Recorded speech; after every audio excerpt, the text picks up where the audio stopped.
La Revolución Francesa. Nacida en plena era de la Ilustración, la Revolución fue testigo de cómo la tierra feudal le daba la espalda a la tradición aristócrata y trazaba un nuevo camino para el futuro. Hará temblar los cimientos de Europa y su impacto afectará al mundo entero. La Revolución Francesa dará de comer a los pobres, traerá la democracia a Francia y establecerá un nuevo orden en la sociedad. Pero el progreso tendrá un precio.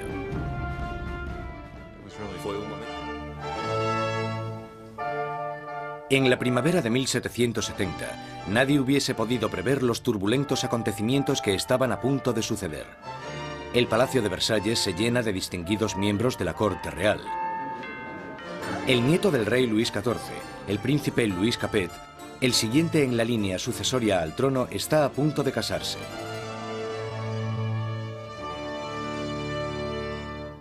En su noche de bodas, con tan solo 15 años, Louis Capet es un chico tímido e indeciso, y posee pocas de las características propias de un futuro rey, y mucho menos de un marido. Luis era regordete, tímido, un quinceañero totalmente incompetente, con ningún tipo de distinción.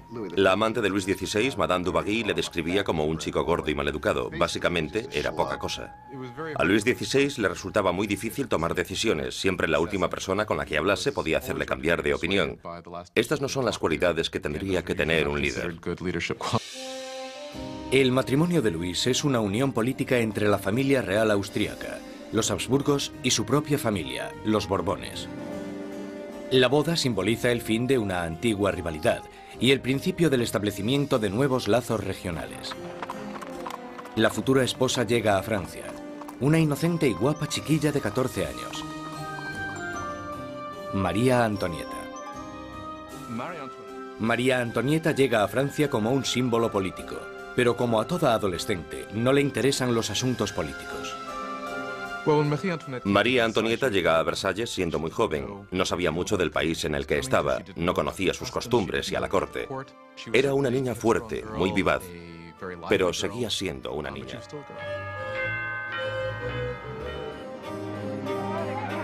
La gran fiesta de la boda continúa durante varios días en Versalles, pero más allá de las puertas de palacio no hay casi ningún motivo de celebración.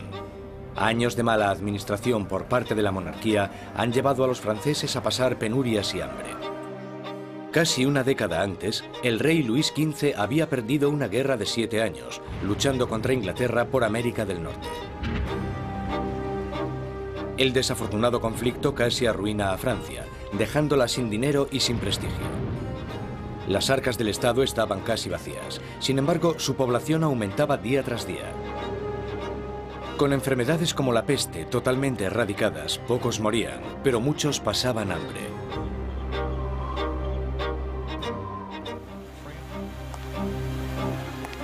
Con un reino en crisis, Luis XVI es el peor hombre para estar al mando. El rey de 20 años reza: «Protege, Señor, a aquellos que reinan demasiado jóvenes». Instalados en los aposentos reales de Versalles, Luis XVI y María Antonieta empiezan su nueva vida como jóvenes monarcas. Aunque solo a 19 kilómetros, en París, está surgiendo una nueva era. Una era que entra en colisión directa con la monarquía en sí. Es la peligrosa nueva era de las ideas, la era de la Ilustración.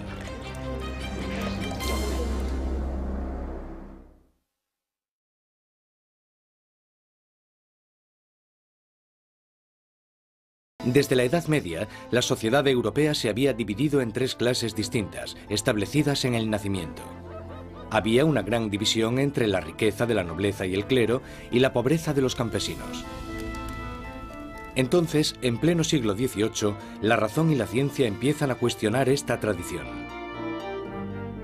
Envuelto por una corriente de innovación y nueva literatura, París es ahora el centro filosófico del mundo.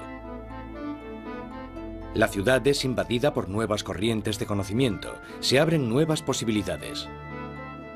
Es la era de la Ilustración. La Ilustración es un movimiento que lo que dice es que desconfíes de la autoridad, que desconfíes de todo lo que te hayan contado antes y que pienses por ti mismo, que lo compruebes. Para ver aplicadas las ideas de la Ilustración, solo había que echar un vistazo al otro lado del Atlántico, donde los americanos luchaban por independizarse del antiguo enemigo de Francia, Inglaterra. El joven rey Luis quiere vengarse de las derrotas de su abuelo en la guerra y ve su oportunidad en la Guerra de la Independencia Americana. Luis confía a la causa un total de 2.000 millones de libras, lo suficiente para alimentar y dar cobijo a 7 millones de ciudadanos franceses durante un año. La inversión marcará el inicio de un colapso económico en Francia. América lleva a Francia a la bancarrota porque para luchar en esta guerra, los franceses tienen que recaudar una enorme cantidad de dinero. Esto lleva a la monarquía francesa a endeudarse para poder luchar en la Guerra de la Independencia Americana. Y es un elemento crucial en la situación financiera de la monarquía francesa. Mientras Luis XVI manda dinero y tropas al otro lado del Atlántico, María Antonieta se ocupa de generar sus propias deudas. La vida en Versalles es una interminable rutina de rituales arcaicos y formalismos. Hay ceremonias para cuando el rey y la reina se levantan, para cuando se visten, para cuando comen, para cuando se van a la cama. Para entretenerse en medio de la monotonía de estos rituales, María Antonieta preside extravagantes desfiles de moda. María estaba obsesionada con una moda ridícula, sobre todo con esos recogidos tipo torre de varios centímetros de altura y que llevaban horas y horas de elaboración y en los que metían todo tipo de ornamentos y frutas. A muchos les parecían una obscenidad. Acabaron representando todos los problemas de ella, de Versalles y a esa cultura. Aparte de esta moda extravagante, María Antonieta se entretiene con los cotilleos de la corte, haciendo apuestas y representando obras de teatro. Cuando empieza a acumular deudas, le ponen el nombre de Madame Déficit. A María le ponen el nombre de Madame Déficit, ya que el país está sumido en un caos económico, y ella sigue gastando en vestidos, joyas y zapatos como si nada.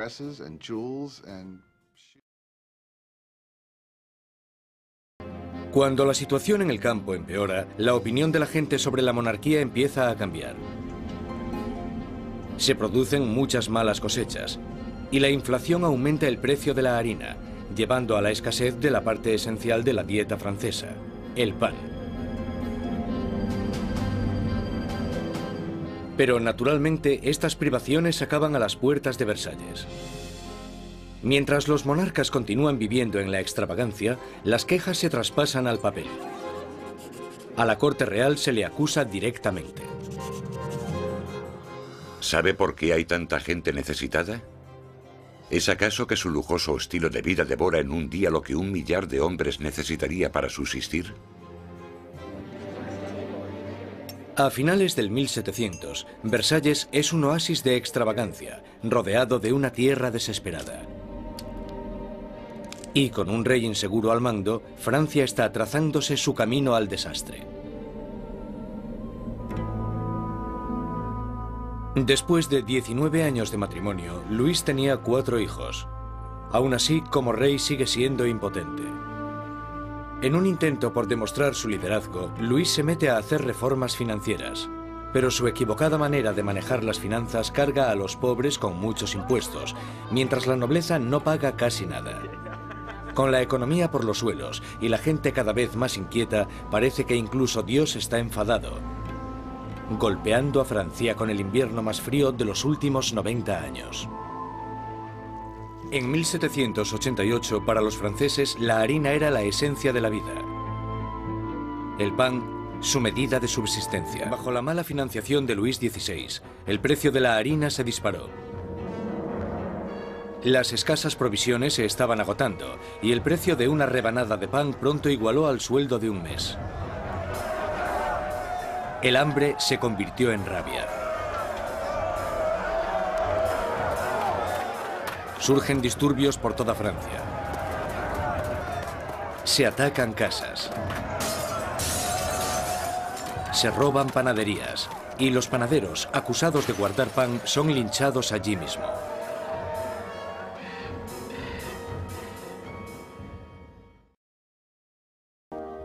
Con la nación en crisis fiscal, Necker insta a Luis XVI a convocar una reunión con el tradicional cuerpo representativo del reino, los Estados Generales. Es la primera vez en 175 años que se reúne a estos representantes. Políticamente, Francia estaba organizada en los llamados tres estados. El primero era el del clero, el segundo el de la nobleza y el tercero el de todos los demás. Y según los cálculos contemporáneos, los primeros dos estados los formaban el 3% de la población y el tercer estado el 97%. Mucha gente pensaba que era muy injusto que este tercer estado, que era la mayoría de la población, tuviese solo un tercio de los diputados. Consideraban injusto que el Parlamento tuviese 3 cámaras y que las 2 cámaras, la de la nobleza y la del clero, pudieran siempre anular la votación de la plebe. 4 de mayo de 1789. Un destacado joven abogado y político llega a Versalles. Maximilien Robespierre viene a presentarse ante los Estados Generales como diputado, para ser la voz que pida justicia para la gente que él representa, el tercer estado. Robespierre y sus compañeros pedían que la nobleza y el clero pagasen sus impuestos.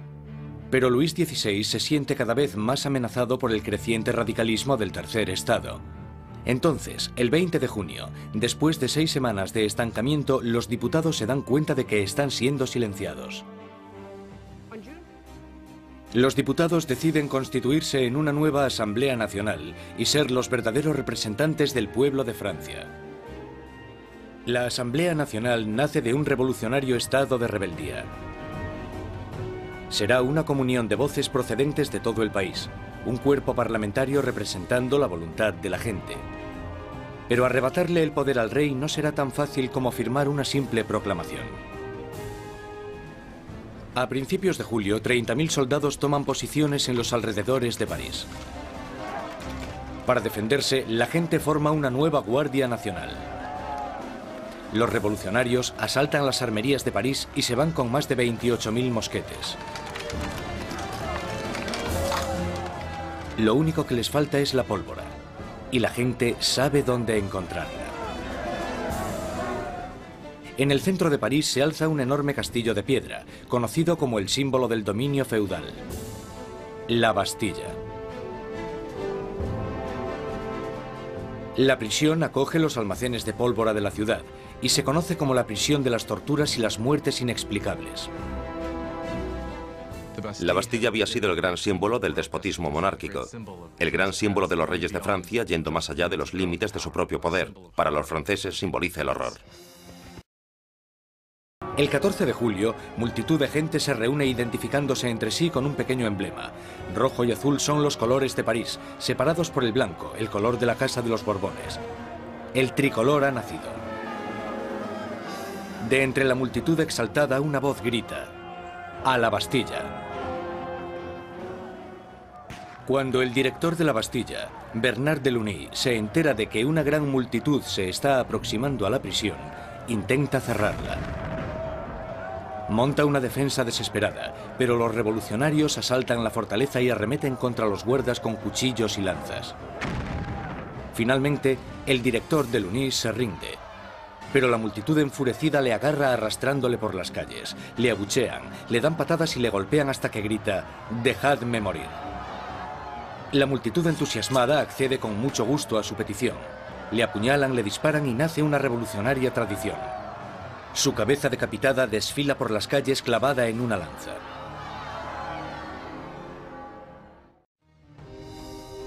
La energía en las calles da un nuevo ímpetu a la Asamblea Nacional. En pocos días se escribe una nueva constitución llamada la Declaración de los Derechos del Hombre y del Ciudadano.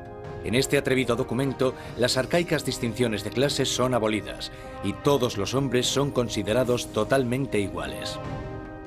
La Declaración de los Derechos del Hombre y del Ciudadano era una declaración promulgada por la Asamblea Nacional en la que se decía que la soberanía pertenecía al pueblo, a la nación. No se hace mención alguna al rey en todo este documento. Por tanto, con la presentación del mismo, la propia Asamblea estaba haciéndose con el poder.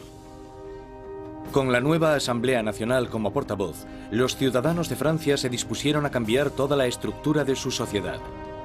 Exigían una monarquía constitucional, unos derechos iguales para todos los hombres y unas leyes razonables en las que basar la justicia. A París llega la noticia de que el rey ha celebrado una fiesta en Versalles. y que en ella los decadentes monarcas habían tirado al suelo la bandera tricolor, el símbolo de la revolución, y la habían pisoteado. 5 de octubre. París se despierta con un ensordecedor ruido de campanas. Las mujeres se reúnen cerca del ayuntamiento para protestar por la escasez de pan. Y, según la gente se va enterando de la ofensiva fiesta del rey, el miedo al acercamiento de las tropas reales se mezcla con la rabia. Pronto, miles de mujeres se dirigirán a Versalles, con lanzas y pistolas en sus manos. Las mujeres van a exponer sus quejas al rey. Son mujeres de los barrios pobres que se ven afectadas por el aumento del precio del pan y la escasez de productos. De repente se dan cuenta de que tienen que hacer algo. Es bastante increíble que estas mujeres de a pie, que seguramente la mayoría no supieran ni escribir su nombre, de repente se convirtiesen en las protagonistas de un proceso histórico. En Palacio, la noticia de que había un grupo de mujeres acercándose llegó a oídos de la reina. Mientras las mujeres se reúnen fuera de las puertas, Luis XVI se da cuenta de que la revolución ya no puede ser ignorada. La tiene en la puerta de su casa. Acepta firmar la Declaración de los Derechos del Hombre y del Ciudadano, pero la multitud continúa aumentando durante la noche. Cuando llega la mañana, hay 20.000 personas acampadas fuera de Palacio Real. Para acabar con los signos de distancia entre el rey y sus súbditos, la multitud enfurecida pide que el rey y la reina se trasladen a París. Más indeciso que nunca, Luis XVI es demasiado débil para responder. Su indecisión desatará la furia entre la multitud y pondrá las vidas de la familia real en grave peligro. Temiendo por su vida, María escapa a los aposentos de Luis XVI solo unos minutos antes de que las mujeres entren en la habitación y hagan trizas su cama. El rey y la reina están ahora a la merced de la multitud. Y lo que la multitud quiere es un poco de atención por parte del rey. 60.000 personas inician la marcha, llevándose de Versalles carros y carretas de harina de la despensa real. El carruaje real es escoltado todo el camino hasta París. El rey y la reina son obligados a ir a París, con las cabezas de los guardas que habían sido masacrados en el castillo. Una vez que la familia real se traslada a París, se convierten en prisioneros de París. Ellos lo saben y todos lo saben. Tienen grandes limitaciones de lo que pueden hacer. Son los prisioneros de la capital, de eso no hay duda. Abandonan Versalles y la asamblea se traslada a París. El poder está ahora en manos de la gente. Francia tendrá una nueva democracia, unas nuevas leyes, y una nueva e inolvidable forma de justicia hará su debut en el Estado revolucionario. La guillotina.